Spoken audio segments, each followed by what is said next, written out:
Assalomu alaykum aziz kuzatuvchilarimiz. Kunda issiqda mana qo'ldan kelgancha ventilyator qilishga harakat qildik, konditsioner qilishga harakat qildik ventilyator yordamida.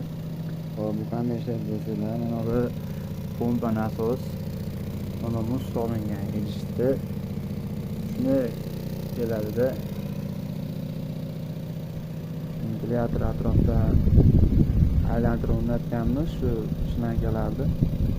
Shular aylanib yana qaytib tushadi, ko'rganingizdek.